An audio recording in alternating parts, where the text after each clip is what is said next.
তুই বইটি পড়বি নাকি? আহির নিচু স্বরে বলল। পড়ে দেখি কি আসে এতে। শব্দ করে পড়, আমরাও শুনি। বলল রাফিদ। আহির বইটির প্রথম পাতা উল্টিয়ে দেখলো প্রথম পৃষ্ঠা ফাঁকা, উৎসর্গ বলতে কিছুই নেই। এরপর দ্বিতীয় পৃষ্ঠা উল্টালো, সেখান থেকেই লেখা শুরু। আহির পড়তে শুরু করলো। 1877 সাল। আকাশ এখনো পুরোপুরি জেগে ওঠেনি। কুয়াশার আস্ত চাদরে ঢাকা ছিল আলিমনগর গ্রামের দিগন্ত। পূর্ব দিকের গাছের ফাঁক দিয়ে সূর্যের আলো উকি দিচ্ছে। গ্রামের মানুষজন জেগে উঠেছে ধীরে ধীরে। কুয়াশার ভিতর দিয়ে যা দেখা যায় এক বিশাল জমিদার বাড়ি। এরশাদ তালুকদারের পূর্বপুরুষদের গড়া বইটি। দোতলার বড় বারান্দা থেকে নিচে তাকিয়ে আছে জমিদার রৌশিদ তালুকদার। মাথায় সাদা পাগড়ি, পরনে হালকা ক্রিম রঙের ধুতি পাঞ্জাবি, হাতে রূপার ছড়ি। বয়স এখন 55, কিন্তু চেহারায় বয়সের ক্লান্তি নয়, বরং রাজকীয় গাম্ভীর্য। তার চোখে এক ধরনের হিসেবে দৃষ্টি, যেন প্রতিটি জিনিসের দাম জানেন। এমনকি মানুষেরও। উঠানে বাস্তবতা তখন চরমে। দাসীরা গামছা হাতে জল টানছে, রাঁধুনি গরম দুধ বসাচ্ছে, আর একপাশে গৃহপরিচালক নাসির কাজের ফরমাইশ নিচ্ছে। তালুকদারের 4 ছেলে। রায়ান তালুকদার বড় ছেলে, কঠিন স্বভাবের, বাবার মতোই গম্ভীর। তার কণ্ঠে আদেশ থাকে, কিন্তু সেই আদেশে চুক্তি থাকে না, থাকে কীর্তত্ব। মেজ ছেলে আবির তালুকদার, হিসাবি মন, কিন্তু মনটা নরম। জমির খাতা খতিয়ান হাতে নিয়ে বসে থাকে প্রায়। আবির তালুকদার সেজ ছেলে, আগুনের মতো, নিজের কথা বলতে গিয়ে কখনো থেমে থাকে না। গ্রামীণ মানুষের পাশে থাকতে চায়, বাবার চোখে যেটা বড় অপরাধ। সায়েম তালুকদার ছোট ছেলে, সদ্য যৌবনে পা দিয়েছে, মিষ্টি হাসি, চঞ্চল স্বভাব। বড় ভাইয়ের ছায়ার থেকেও নিজের দুনিয়া সাজাতে জানে। আর তাদের একমাত্র বোন ফারদিনা এ বাড়ির রোশানায় লালচে গোলাপি জামদানি পরে সে জানালার পাশে দাঁড়িয়ে আছে। গত সপ্তাহখানেক হয় 21 বছরে পা ফেলেছে। পূবের আলো পড়েছে তার মুখে, মনে হয় যেন সকালের সূর্যটা তারই জন্য উঠে পড়তে দেন। এই সকালটা অন্য দিনের মতো নয়। বাড়ির ভিতরে একটা অস্থিরতা ঘুরছে। খবর এসেছে আজ রাজস্ব পরিদর্শক আসবে জমিদার খাজনা দেখতে। গত বছর খরায় ফসল নষ্ট হয়েছে, অনেক গ্রামবাসী খাজনা দিতে পারেনি। এই নিয়ে তালুকদারের মন ভারী। তালুকদার নিচে নামে। রায়ান নিচে এসে বাবাকে সালাম করলো, রৌশিদও করল। আজ খবর নিও সববার, কে কতটুকু বকেয়া রেখেছে। আবির মাথা নাড়ালো, কিন্তু আদিপ চুপ করে দাঁড়িয়ে রইল। কিছুক্ষণ পর নিচু গলায় বলল, আব্বা, গ্রামবাসীরা তো এবছর খুব কষ্টে আছে। অনেকের ঘরে চাল নেই। একটু সময় দিলে ক্ষতি হবে না? রশিদ মুখ তুলে তাকালেন, তার দৃষ্টি যেন তলোয়ার। রাজ্যত্বে দয়া দেখালে রাজ্য টেকে না আদিপ। যারা খাজনা দিতে পারে না, তারা জমি রাখবে কেন? আবিদ আর কিছু বলল না। সে জানতো বাবার সামনে কথা বাড়ানো মানে অগ্নিতে ঘি ঢালা। তবুও ভিতরে ভিতরে কিছু একটা জ্বলে উঠছিল তার মধ্যে। সে সময় ফারদিনা ধীরে ধীরে এসে দাঁড়ালো, চোখে কৌতূহল আর মায়া। সে বলল, আব্বা, ওরা তো মানুষ, খাজনা দিতে না পারলে একটু ক্ষমা করতে পারেন না? রশিদ মেয়ের দিকে তাকালেন একটু কোমল চোখে, তারপর দীর্ঘশ্বাস ফেললেন। জমিদারি শুধু রাজ্যত্ব না, দায়িত্বও। রাজস্ব না দিলে আমার নিজেরই শাস্তি হবে। এই রাজনীতি তুই বুঝবি না। ফারদিনা চুপ করে গেল। তবুও তার চোখে একটা প্রশ্ন রয়ে গেল, মানুষের প্রতি দয়া কি তবে অপরাধ? উঠানের সায়েম ছোট ভাইয়ের সঙ্গে হাসতে হাসতে এলো। সায়েম আদিবকে লক্ষ্য করে বলল, আদিব ভাই, তুমি আমার খাজনা নিয়ে ভাবছো? তুমি এসব না ভাবলে গ্রামের বিচারক হয়ে যেতে এতদিনে। সবাই ভেসে উঠল, কিন্তু আবিদের মুখে হাসি ফুটল না। দূর থেকে শিখা ভাসল। দাসরা ছুটে এসে মঞ্চ সারাতে লাগলো। চেয়ার টেবিল পিঁড়ি আর পাশে একপাশে জল ভরা কলস। দরবার বসলো পুরনো আম গাছের তলায়। গ্রামের কয়েকজন বৃদ্ধা এসে দাঁড়ালো, হাতে টাকা পয়সা আর চালের বস্তা। তাদের মুখে ভয়, চোখে আশা। প্রথমে এলো বুড়ো মসজিদ মিয়া, পা কাঁপছে, হাতে দুমন চাল। সাহেব, এইটুকুই পারলাম আনতে, আর কিছু বাকি নেই ঘরে। রশিদ ছড়ি ঠুকে পড়লেন, চাল কম, নিয়মে চলতে হবে। তার যেন বরাবরই কড়া হিসেব। আদিব এগিয়ে এলো। আব্বা মজিদ মিয়া একা থাকে, ওর পুত্র মারা গেছে গত বছর, বাকি চালটা মাফ করে দিন। সবাই চুপ। বাতাস ভারী হয়ে গেল। রশিদ কিছুক্ষণ তাকিয়ে রইলেন, এরপর বললেন, ঠিক আছে, ওর এই বছরের খাজনা অর্ধেক মাপ। মজিদ চোখে জল নিয়ে বলল, আল্লাহ আপনাকে সুখে রাখুক তালুকদার সাহেব। আবিদের মুখ হালকা হাসি ফুটল। ফারদিনা বারান্দা থেকে দেখছিল দৃশ্যটা। তার চোখে এক অদ্ভুত তৃপ্তি। দরবার শেষে বিকালের দিকে সূর্য ডুবে যাচ্ছিল। বাড়ির ছায়া লম্বা হচ্ছিল মাঠে। ফারদিনা বাগানে বসে ফুল তুলছিল। বাতাসে গন্ধ ছড়াচ্ছে শিউলি ফুলের। আদিব এসে পাশে দাঁড়ালো। তুই আবার ফুল তুলছিস? হুম। ফারদিনা মৃদু হাসল। ফুলে মন ভালো হয়। সকাল থেকে সবাই এত কড়া কড়া কথা বলছে, একটু শান্তি দরকার। আদিব বলল, আমাদের এই বাড়িতে শান্তি নেই ফারদিনা, আছে শুধু হিসাব। ফারদিনা তাকালো ভাইয়ের দিকে, তারপর চুপচাপ ফুলের ঝুড়ি হাতে চলে গেল ভিতরে। বাড়ির প্রবের বারান্দাগুলোতে তখন হালকা আলো জ্বলছে। দূরে পুকুরের জলে প্রতিফলিত হচ্ছে বাড়ির ছায়া। বাতাসে একটা মৃদুসুর ভেসে আসছে। পুকুর ঘাটে কেউ ভাটিয়ালি গাইছে। মাঝি নাও ছাইরা দে রে, সময় তো আর নাই। রশিদ তালুকদারের দোতলার জানালা থেকে নিচে তাকিয়ে রইলেন। ছায়ামন ভাব। তিনি জানেন তার রাজস্ব এখনও টিকে আছে, কিন্তু মানুষের মন থেকে তিনি ধীরে ধীরে হারিয়ে যাচ্ছেন। রাত নামছে, কুয়াশা নামছে বাড়ির ছাদে, আর সেই কুয়াশার ভিতর দিয়ে তালুকদার বাড়ি যেন এক রহস্যে ঢাকা। সেখানে রাজস্ব আছে, আসে ক্ষমতা, কিন্তু ভালোবাসা যেন ধীরে ধীরে হারিয়ে যাচ্ছে কোথায় যেন। ফারদিনা আয়নার সামনে বসে সাজ করছে। সে আজ পরছে হালকা গোলাপি রেশমের শাড়ি। পাড়ের শুকনো সোনালি বর্দায় যা চারিদিকে আলোয় কোমলভাবে ঝলমল করছে। কাঁধে লেগেছে হালকা সাদা চাদর, যার ওপর শুকনো ফুলের কাশ চোখে পড়লে হাতের সোনার ছোট করা কানের দুলও ছোট কিন্তু মাধুর্যে ভরা। পায়ে হালকা নিলাম আর চুল খোলা, প্রাকৃতিক বাতাসে নরমভাবে দুলছে। এই পোশাকই ফারদিনাকে মাঠের চাঁদের আলোয় আরও রহস্যময় ও সুন্দর দেখাচ্ছে। আলিমনগর রাতটা আজ রূপালি।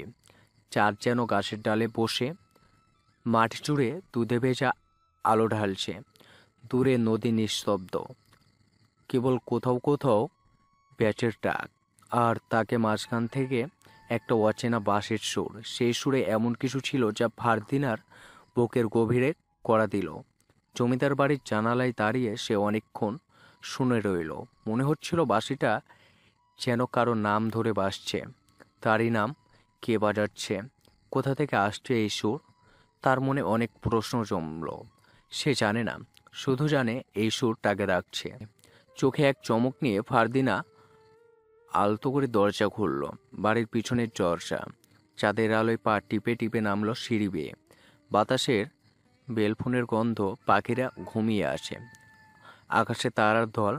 বাড়ির চোরটি পেরিয়ে মাঠে এলো সে। দূরে দেখা গেল এক যুবক শিমুল গাছের নিচে বসে আসে, হাতে বাঁশি, মাথায় পাগড়ি। মুখে আলো পড়ছে না, শুধু তারের আলোয় ভেসে উঠেছে এক রহস্যময় ছায়া। ফারদিনা গিয়ে থেমে গেল। হৃদয় স্পর্শন যেন বাঁশির সুরের সাথে তাল মিলাচ্ছে। সে আস্তে বলল, কে তুমি? বাঁশিয়ালো তখন কিছু বলল না, শুধু বাঁশি টেনে তুলে আরেক দফা সুর তুলল। সেই সুরে ছিল এক শান্তি, এমন এক ডাক যা ফারদিনাকে আকৃষ্ট করল।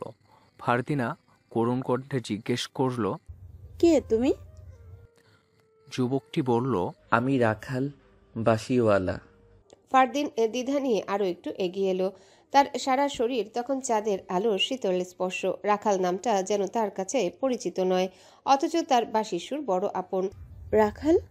ফারদিনার কণ্ঠে কিছুটা বিস্ময়। তুমি এই রাতে এখানে বাঁশি বাজাচ্ছ কেন? আর তোমার বাঁশির সুর এমন কেন? রাখাল বাঁশি নামিয়ে রাখলো, কিন্তু মাথা থেকে পাগড়িটা নামালো না। তার চোখে মুখে এক অদ্ভুত মায়াবী ছাপ, গায়ের রং উজ্জ্বল শ্যামবর্ণে। সে ধীরে ধীরে মুখ তুলে তাকালো। ফারদিনার মনে হলো এই চোখ সে আগেও কোথাও দেখেছে, যেখানে গভীর নদীর মতো নীরবতা আর বিশাল আকাশের মতো অপার শান্তি ছিল। বাঁশির সুর কেন এমন তা আমি বলতে পারবো না। সুফিয়ান শান্ত স্বরে বলল, তবে মন যখন কথা বলতে চায় সে শব্দ করে না, সুর খোঁজে। আমার মন হয়তো আজ আপনাকে ডাকছিল। ফারদিনা চমকে গেল। তুমি আমাকে চিনলে কি করে? তুমি তো আমার নাম জানো না। রাখাল মৃদু হাসলো, হাসিটা চাঁদের আলো চেয়েও কোমল। আপনার নামের প্রয়োজন হয়নি। যেই মেয়ে বাবার কঠোর নিয়মের মাঝে দাঁড়িয়ে গ্রামের অসহায়দের জন্য দয়া চাইতে পারে, তার চোখ আর হাঁটার ধরন আলাদা হয় এবং দেখলেই বোঝা যায় এই জমিদার বংশের একমাত্র সাহসী কন্যা আপনি। আর কেউ এত রাতে সাহস করে চৌহদ্দি পেরোবে না। ফারদিনার মুখে এবার লজ্জার আর কৌতূহলের এক মিশ্রণ। সে চারিপাশে একবার দেখে নিল। বাড়ির দিকটা এখনো ঘুমন্ত, কেবল কিছু ঝিঝি পোকার ডাক শোনা যাচ্ছে। তুমি এখানে কতদিন ধরে আসছো? আসা যাওয়া অনেক দিনের, তবে সাহস করে আজই প্রথম শিমুল গাছের কাছে এসেছি। রাখাল বলল, আমি এই আলিমনগর গ্রামেরই ছেলে। সবাই আমাকে রাখাল বলেই ডাকে। আপনার ভাই আদিব তালুকদারের সাথে আমার মাঝে মাঝে কথা হয়। তার কাছ থেকেই আপনার গল্প শুনেছি। মানুষের প্রতি আপনার মমতা আর এই কঠিন হিসাবের বাইরে একটা নরম মন আছে আপনার, এবং তারও। আদিবের নাম শুনে ফারদিনা খানিকটা স্বস্তি পেল। আদিবকে এসে বিশ্বাস করে। আদিব ভাই, তুমি তার বন্ধু? বন্ধু নয়, তবে তার আদর্শকে আমি সম্মান করি। আদিব সাহেব সত্যি মানুষের বিচারক হতে পারতেন। সুফিয়ান দীর্ঘশ্বাস ফেলল। তুমি কি করো? ফারদিনা জিজ্ঞাসা করল। আমি এই গ্রামেরই এক সাধারণ কৃষক পরিবারের ছেলে। আমিও একজন রাখাল। আপনারাই আমাদের নিয়ন্তা। ফারদিনা বিষণ্ণ হয়ে বলল, তাহলে তুমি এখানে কেন? যদি কেউ দেখে ফেলে তাহলে? রাখাল জানে সে কি বলতে চাইছে। কেউ দেখবে না, আমি শুধু আপনাকে একটি কথা বলার জন্য এসেছি। সুফিয়ানের কণ্ঠস্বর হঠাৎ গম্ভীর হয়ে উঠল। আপনারা হয়তো জমিদার বাড়ির ভেতরে সুরক্ষিত, কিন্তু বাইরে এই গ্রামের মানুষদের রাত কাটে চরম আতঙ্কে। গত বছরের বকেয়া খাজনা নিয়ে তালুকদার সাহেবের কঠোরতা আরও বেড়েছে। মানুষ জমি হারানোর ভয়ে কাঁপছে। মজিদ মিয়ার অর্ধেক মাফ হলেও সবার ভাগ্যে তা জুটবে না। ফারদিনা বিষণ্ণ হয়ে বলল, আমি সকালে আব্বাকে বলেছিলাম, কিন্তু তিনি শোনেননি। তিনি বলেন এটা রাজত্বের রাজনীতি। রাজনীতি নয় রাজকুমারী, এটা নিয়ম ভাঙার অনিয়মতা। সুফিয়ান দৃঢ় কণ্ঠে বলল, যেখানে মানুষের পেটে চাল নেই সেখানে নিয়মের দোহাই দেওয়া চলে না। আমাদের একমাত্র ভরসা এখন আপনার ভাই আদিব সাহেব। তিনি হয়তো এই নিয়মের জালটা একটু হলেও আলগা করতে পারবেন। ফারদিনা বুঝতে পারল এই বাঁশির সুর শুধু প্রেম বা শান্তি নিয়ে আসেনি। এই সুর এক বিদ্রোহের নীরব আহ্বান। যেন রাজকন্যা আরেক প্রজার মধ্যে এখন এক অদৃশ্য সেতু তৈরি হয়েছে, যে সেতুর ভিত্তি হলো দয়া আর ন্যায়। ফারদিনা মাথা নিচু করে ভাবল, তার এই রাতের দুঃসাহসিক যাত্রা শুধু এক অচেনা যুবকের সাথে দেখা করা নয়, এটা তার অন্তরের মানবিকতার প্রশ্নের মুখোমুখি হওয়া। আমি বুঝতে পারছি, ফারদিনা ফিসফিস করে বলল, কিন্তু আমি কি করতে পারি? আমার ক্ষমতা খুবই সীমিত। রাখাল তার হাতে থাকা বাঁশিটা আলতো করে ছুঁয়ে দিল। আপনি পারেন রাজকুমারী। আপনার সীমিত ক্ষমতাও আমাদের কাছে আকাশের চাঁদের আলোর মতো। আপনার কণ্ঠস্বর স্নেহ হয়ে যখন আদিব সাহেবের কানে পৌঁছায় তখন তা সাহস যোগায়। আমি এই কথা বলার জন্য এসেছিলাম। শুধু চেয়েছিলাম এই বাড়ির কর্তাদের মধ্যে থেকে কেউ একজন একবার গ্রামের নীরব কষ্টটা দেখুক। কথাগুলো বলে রাখাল হঠাৎ উঠে দাঁড়ালো। সে আর এক মুহূর্ত নষ্ট করতে চাইল না, যেন তার আসার উদ্দেশ্য পূর্ণ হয়েছে। আমাকে এবার যেতে হবে। আর কখনো এই রাতে আসবেন না রাজকুমারী। এটা আপনার জন্য নিরাপদ নয়। দাঁড়াও, ফারদিনা দ্রুত বলল, আমি তোমার বাঁশির সুর শুনতে চাই। আর একবার সুর তোলো আমার জন্য। রাখাল কিছু না বলে তার কপাল থেকে পাগড়িটা আরেকটু নিচে টেনে দিল। তারপর বাঁশিটা ঠোঁটে তুলে ধরল। এইবার সুরটা আগের চেয়েও করুণ, গভীর এবং আরও বেশি অস্থির। সুরটা যেন এক গোপন প্রতিশ্রুতি। আদিব এবং ফারদিনা দুই ভাই বোন যেন গ্রামের মানুষের জন্য কিছু একটা করার চেষ্টা করে, তারই যেন ইঙ্গিত। চাঁদের আলোয় শিমুল গাছের নিচে দাঁড়িয়ে সুফিয়ান যখন বাঁশি বাজাচ্ছিল তখন ফারদিনার মনে হলো ঝোপঝাড়ের মধ্যে থেকে কেউ আসছে। ফারদিনা ভাবতে না ভাবতে আড়াল থেকে বিদ্যুতের মতো ছিটকে এলো কালো পোশাক পরা মুখোশধারী একদল শত্রু। তারা ফারদিনাকে লক্ষ্য করে ধারালো অস্ত্র উঁচিয়ে এগিয়ে এলো। ফারদিনা হতচকিত হয়ে এক পা পিছিয়ে গেল, কিন্তু রাখাল এক মুহূর্ত নষ্ট করল না। তার বলিষ্ঠ হাতটি বিদ্যুৎ বেগে ফারদিনার কোমরের চারিপাশে আলতো করে জড়িয়ে ধরল এবং তাকে নিজের পেছনে ঢাল হিসেবে টেনে নিল। শত্রুদের প্রথম আক্রমণটি বাতাসের গতিতে ব্যর্থ হলো। ভয় পাবেন না। শান্ত অথচ দৃঢ় কণ্ঠে রাখাল বলল। এই তীব্র উত্তেজনার মাঝেও তার কণ্ঠস্বরে যেন এক অদ্ভুত আশ্বাস। এরপর শুরু হলো লড়াই। তবে এই লড়াই শুধু শত্রুকে হারাবার জন্য নয়, এ যেন তার গ্রামের মানুষকে রক্ষা করার এক কাব্যিক নৃত্য। রাখাল বাম হাতে ফারদিনাকে নিজের সাথে শক্ত করে ধরে রাখলো, শত্রুর প্রতিটা আঘাত থেকে তাকে আড়াল করলো। ফারদিনা রাখালের পিঠে হেলান দিয়েছিল, তার হৃদস্পন্দন স্পষ্ট অনুভব করছিল, যা ভয়ের চেয়েও বেশি ছিল এক অদ্ভুত শিহরণ। রাখাল যখনই কোনো শত্রুকে পাল্টা আঘাত করে তখন তার শরীর ফারদিনার শরীরের সঙ্গে ঘষা খায়। প্রতিটা মোচড় যেন এক আবেশ। শত্রুদের এক একজনের দিকে সে যখন লাথি ছুড়ল তার কোমর বেঁকে গেল, আর ঠিক সেই মুহূর্তে ফারদিনার হাত রাখালের বুকের পেশিতে আলতোভাবে ছুঁয়ে গেল। এই স্পর্শে রাখালের মনোযোগ একটুও নড়ল না, বরং এক নতুন শক্তি পেল। প্রতিপক্ষের অস্ত্র যখন তাদের দিকে ধেয়ে আসে, রাখাল তখন এমনভাবে ঘুরে যায় যাতে সে এবং ফারদিনা দুজনেই যেন এক সুতোয় বাঁধা। সে ফারদিনাকে ধরে কখনো শূন্যে লাফিয়ে ওঠে, আবার কখনো বা মাটিতে নিচু হয়ে যায়। এটি যেন মৃত্যু ভয়কে জয় করা দুই মানুষের এক নিবিড় আলিঙ্গন। একসময় শত্রু দল পিছু হটে গেল। রাখালের অপ্রতিরোধ্য প্রতিরোধ তাদের মনোবল ভেঙে দিয়েছিল। তাদের বুক এখনো উত্তেজনায় কাঁপছে। লড়াই শেষ। ফারদিনার মুখের দিকে তাকিয়ে দেখল রাখাল। সেখানে নেই কোনো ভয়, আছে শুধু এক গভীর মুগ্ধতা। রাখাল আলতো করে ফারদিনার গাল ছুঁয়ে দিল। ফারদিনা দূরে সরে বলল, কি করছো? রক্ত ছিটে পড়েছে, মুছে দিচ্ছিলাম। ফারদিনা মোহময় কণ্ঠে বলল, ওরা কাকে আক্রমণ করতে এসেছিল? আপনাকে রাজকুমারী। রাখাল মাথা থেকে পাগড়িটা খুলল, ধীরে স্থির কণ্ঠে বলল, আমার কি আছে যে আমাকে আক্রমণ করবে? শুনুন রাজকুমারী, গরিবের শত্রু হয় না। ফারদিনা দেখলো রাখালকে তার লড়াই করা দেখে সে আরো মুগ্ধ হলো তার প্রতি। বাবরি চুল, তার চুলটা খোলা, পাগড়িটা পুনরায় বেঁধে নিল। আমি চলি রাজকুমারী। ফারদিনা বলল, আমাকে রাজকুমারী রাজকুমারী বলো না, ফারদিনা ডাকতে পারো। সে অধিকার আমার নেই। আজ থেকে আমি তোমাকে অধিকার দিলাম। আমার অনুরোধ, আমাকে নাম ধরে ডাকবে। রাখাল কিছু বলল না, তার বাঁশিটার যত্ন নিল। আচ্ছা, তুমি বুঝলে কিভাবে এত রাতে বাঁশি বাজালে আমি নিশ্চয়ই আসবো? ফারদিনার যেন বিচক্ষণ প্রশ্ন। রাখাল কোমল কণ্ঠে হেসে বলল, কোন সুর একজন রাজকুমারীকে আকৃষ্ট করতে পারে তা একজন বাঁশিওয়ালা ঠিকই জানে। ফারদিনা একটু বিরক্ত নিয়ে বলল, দেখো, আমাদের জমিদার বাড়িটি একসময় প্রাসাদ ছিল। কোন সময় ছিল আমি তা বলতে পারবো না।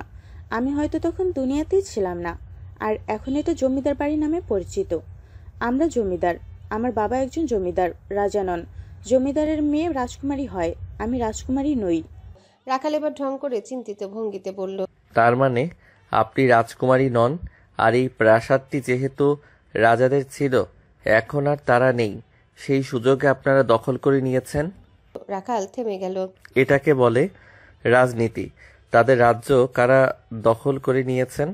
ফারদিনা কিচ্ছুটি বলল না। সে জানে রাখাল যেটি বলছে তা বাস্তব। রাত বাড়ছে, ঝিঝি পোকার ডাক ভেসে আসছে, চাঁদের আলো এসে পড়ছে গাছের পাতার ফাঁকে ফাঁকে, সাথে মৃদু দমকা বাতাস। ফারদিনা বাড়ির দিকে একবার তাকালো। দূর থেকে দেখা যাচ্ছে পাহারাদারদের ছায়া। আমি চলি। রাখাল বলল, শোনো, তোমার নাম কি? সুফিয়ান। তোমার কথা শুনে শিক্ষিত মনে হলো। পড়ালেখা করছো? শুদ্ধ ভাষায় কথা বললেই শিক্ষিত হয় না, চেষ্টা করলেই হয়ে যায়। এখন কোথায় যাবে? বাড়ি ফিরতে হবে। আগামীকাল সন্ধ্যায় তুমি এখানে এসো। আমি শিমুল গাছের নিচে অপেক্ষা করব। আর আমার আগে তুমি আসলে বাঁশি বাজিও, তাহলেই বুঝবো তুমি এসেছো। সন্ধ্যায় গ্রামের মানুষ আনাগোনা করে, আর সন্ধ্যার পরে এখানকার মেয়েদের বাইরে বের হওয়া নিষেধ। এরপর যদি দেখে ফেলে কোনো পুরুষের সাথে, তবে তো শাস্তি পেতে হবে। ফারদিনা ভেবে বলল, তাহলে রাত বাড়লে আসবে, যখন সবাই যে যার ঘরে চলে যায়। কিন্তু আমি আসবো কেন? আমি খাজনার ব্যাপারে আব্বার সাথে কথা বলবো, আদিব ভাইয়ের সাথে কথা বলবো। ওনারা কি সিদ্ধান্ত জানায় সেটা তোমাকে জানাতে হবে না? বলে থামতেই ফারদিনার চোখে পড়ে তাদের বাড়ির পাশের সরু পথের দিকে। কেউ অস্ত্র চেপে বাড়ির দিকে যাচ্ছে, বাড়ির সামনে এসে অস্ত্র রেখে দেয়। ফারদিনা ও সুফিয়ান দৃশ্যটি দেখে সেদিকে এগোলো। আড়াল থেকে সুফিয়ান বলল, আদিব ভাই হয়তো।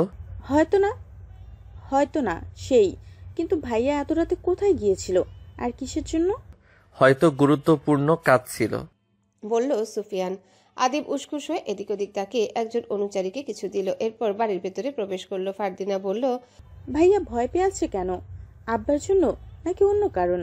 সুফিয়ান আদিবের দিকে চেয়েই রইল। ফারদিনার পাশে এসে ঘনিষ্ঠ হয়ে দাঁড়ানো দুজনার মুখমণ্ডল পাশাপাশি। ফারদিনা কোমল দৃষ্টিতে সুফিয়ানকে দেখল। চাঁদের আলোয় সুফিয়ানের চোখ দুটো যেন ছলছল করছে, মায়াবীও দেখাচ্ছে বটে। সুফিয়ান আদিবের ধ্যান ছেড়ে বলল, আমার যেতে হবে, আজ চলি। ফারদিনা বলল, আগামীকাল কিন্তু আমি তোমার অপেক্ষায় থাকবো। আমার সুযোগ হলে আসবো। বলেই সুফিয়ান চলে যায়। চাঁদের আলো ধরে পথ চলতে শুরু করলো সে। যেতে যেতে কুয়াশায় হারিয়ে গেল সে। ফারদিনা চেয়ে রইল যতক্ষণ না হারিয়ে গেল তার ছায়া। রাতের নরম আধারে ফারদিনা ঘরে ফিরল। চাঁদের আলো জানালা বেয়ে ঘরে ঢুকছে। পর্দার ফাঁক দিয়ে বাতাস ঢেউ খেলছে। চারিদিকে মশালের আলো ছড়িয়ে আছে, সোনালি আলোয় আবৃত চারিদিক। ফারদিনা টেবিলের উপর যেন কিছু ঝিলমিল করছে, এক টুকরো কাপড়ে মোড়ানো কাগজ। ফারদিনা কৌতূহল ভরে সেটা খুলে দেখল। কিছু অক্ষর অচেনা অথচ ভয়াবহভাবে স্পষ্ট। যার উপরে ভরসা রাখছো সেই তোমার সবচেয়ে বড় বিপদ। মুহূর্তে তার বুকের ভেতর এক ঠান্ডা শীতলতা নেমে এলো। কে লিখলো এই কথা? বাড়ির কেউ নাকি অন্য কেউ, যে অন্ধকারের ভিতর থেকেও তার নিঃশব্দ ভয়গুলো চিনে ফেলেছে? ফারদিনা চিরকুটটা রেখে দিল খাটের নিচে। বাইরে কুকুরের ঘেউ ঘেউ ভেসে এলো। যাকে তুমি নির্ভরতা ভাবো সে হয়তো তোমার পতনের শুরু। ফারদিনা কম্পিত কণ্ঠে ফিসফিস করে বলল, চিরকুটের ভয়ের জন্য এরকম হচ্ছে, কিন্তু ওটা দিল কে? ফারদিনা শুতে যাবে, বিছানা ঠিক করলো। ঠিক তখনই তার ঘরের বাইরে থেকে মনে হলো কেউ দৌড়ে গেল। ফারদিনা হাত থেকে বালিশটা রেখে দিল। এরপর সতর্কে তার ঘরের দরজাটা হাট করে খুলল। কিছু অনুচারী হন্তদন্ত হয়ে ছুটে তৃতীয় তলার দিকে যাচ্ছে। ফারদিনার খটকা লাগলো। কৌশলে সেও অনুসরণ করলো। বাড়ির তৃতীয় তলায় সচরাচর কেউ যায় না, অর্থাৎ যেতে দেওয়া হয় না কাউকে। সবসময় অনুচারীগণ পাহারা দেয়, রশিদ তালুকদারের কড়া নির্দেশ। বাড়ির কেউ কেঁদে মরে গেলেও যেন তৃতীয় তলায় কখনো না যেতে পারে। কিন্তু আজ ফারদিনা যেতে দেখলো কোনো পাহারাদার নেই। পুরনো প্রাসাদ ঘিরে বর্তমান জমিদার বাড়িটি দাঁড়িয়ে আছে।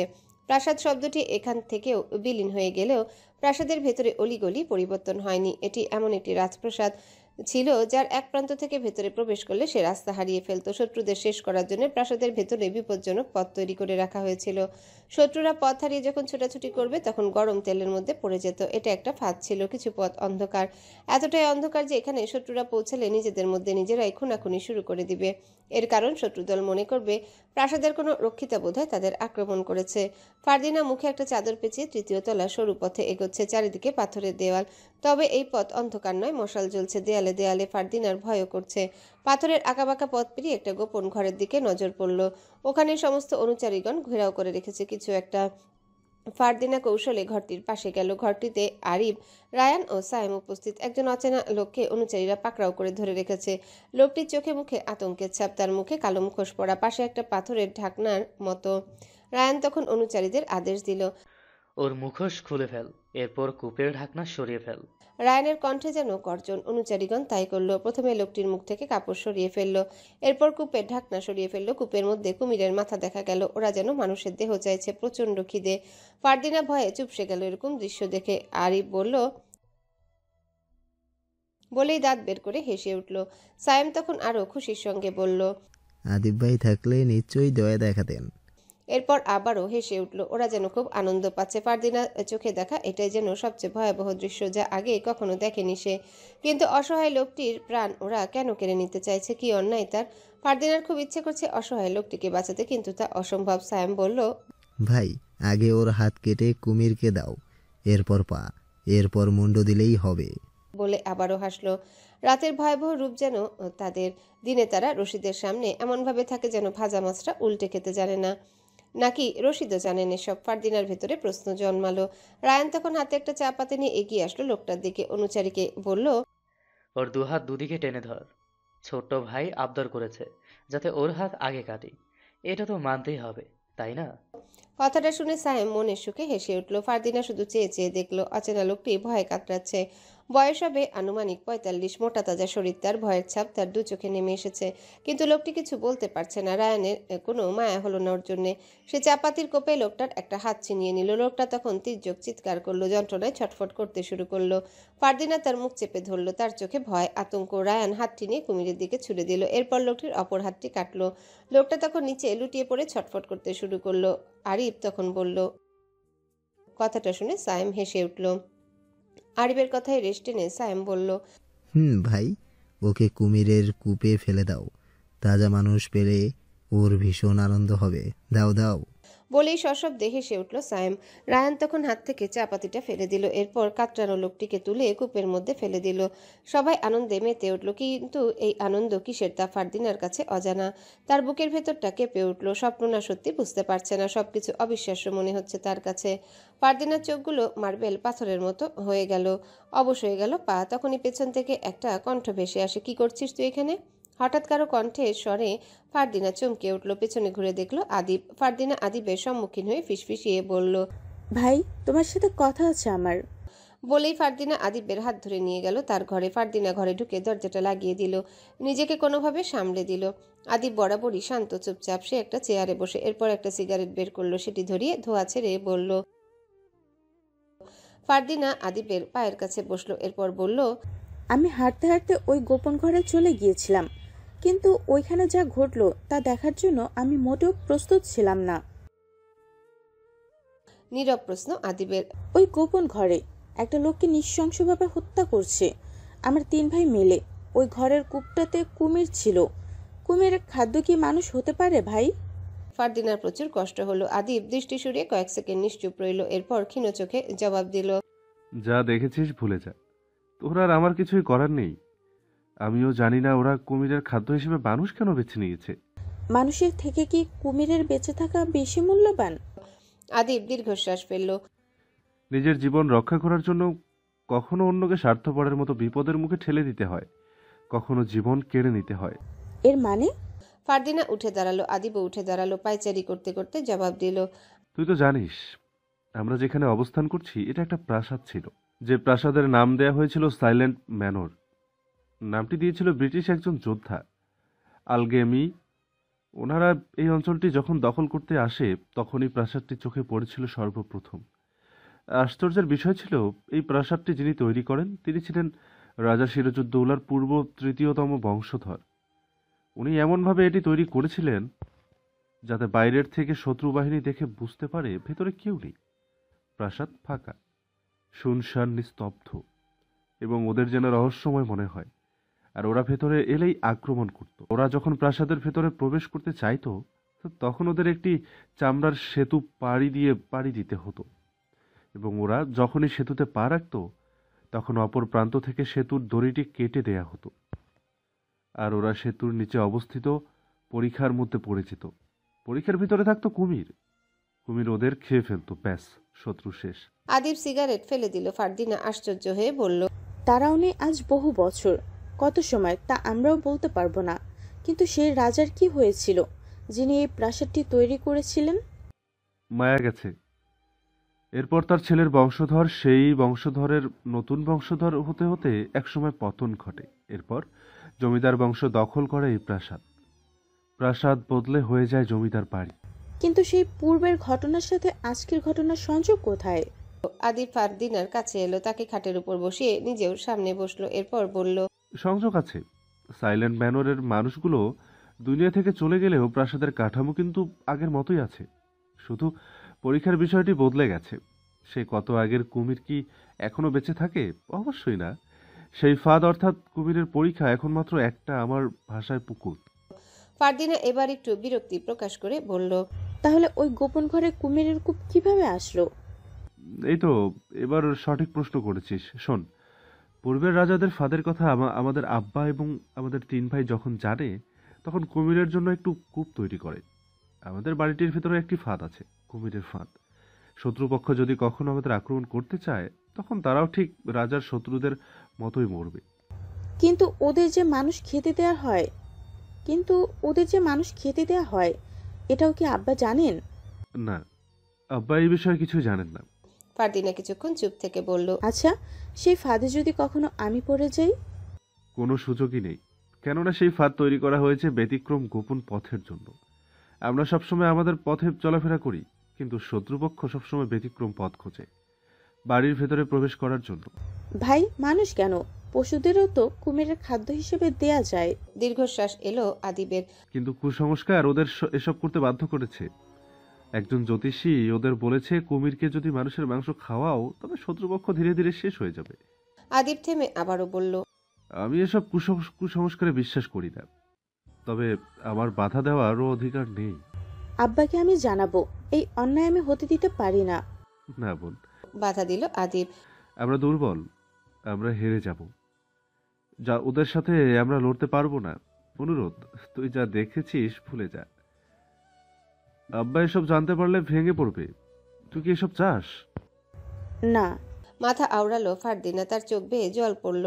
আদিব ফারদিনার চোখে জল মুছে দিল, তাকে বুকে আঁকড়ে ধরে বলল, হ্যালো বন্ধুরা, পরবর্তী পার্ট খুব তাড়াতাড়ি আসবে, তো সবাই অপেক্ষায় থাকো। আর চ্যানেলটি যারা এখনো সাবস্ক্রাইব করোনি তারা পরবর্তী পার্ট দেখার জন্য চ্যানেলটি সাবস্ক্রাইব করে রেখো। ধন্যবাদ সবাইকে, আমাদের সাথেই থেকো।